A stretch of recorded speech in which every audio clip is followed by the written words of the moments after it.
What is asthma?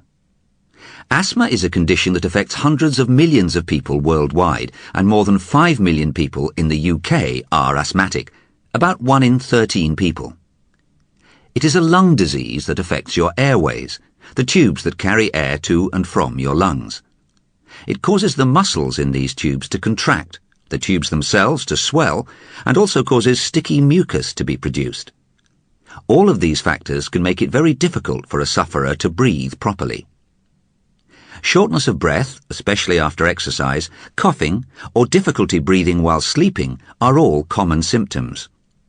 These can be described as mild asthma attacks. However, they can usually be controlled by medication. A severe asthma attack, on the other hand, where a sufferer finds it very difficult to breathe, may require hospital treatment.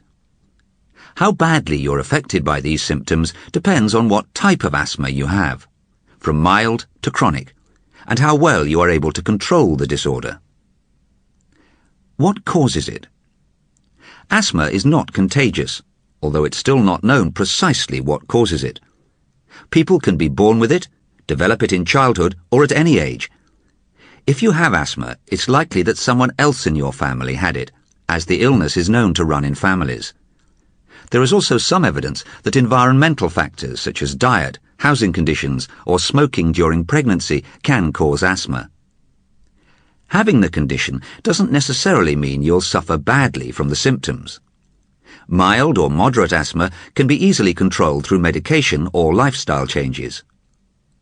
Additionally, all attacks need a trigger, and if these triggers can be identified and avoided, the likelihood of an attack decreases. Triggers can include pollution, smoking, dust, animal hair, stress, pollen, exercise, and cold air. These triggers are personal to each individual sufferer, so if you have asthma, make sure you know what is causing your attacks. You can then better avoid these triggers. The Vanishing Invention. In 1998, a Valencian professor made an amazing claim. Professor Antonio Cervilla discovered how to use water as a substitute for petrol. The scientist said that you could drive from Bilbao to Valencia on just half a litre of water. His invention uses a molybdenum compound to break down water into hydrogen and oxygen. Unlike other methods, no electricity is required, and the reaction happens at atmospheric temperature. This impressive technology is based on the way plant enzymes break down water. The use of molybdenum is the perfect choice because, although rare, it is cheap and found all around the planet. Since the claims were made, nothing more has been heard about this fabulous technology. There is no explanation for the disappearance anywhere on the internet, apart from a list of similar inventions which have also vanished. An inventor from the Philippines called Daniel Dingle developed a water-fuel car, but was arrested at the age of 82 and sentenced to 20 years in prison. If this technology were to become widely available, it would prove disastrous for petrol station owners, and would also save the planet from the impending environmental catastrophes being caused by pollution. Did you know that there are more telephones in the world than there are people? Cell phones alone add up to more than 6 billion. There are over 7 billion people in the world. It's hard to imagine a world without the telephone. And the person we have to thank for the telephone is Alexander Graham Bell, who invented it in 1876. Alexander was born on March 3, 1847, in Edinburgh, Scotland. As a young boy, he was very talented in music, poetry, and art, and when he was only 12 years old, he began inventing things.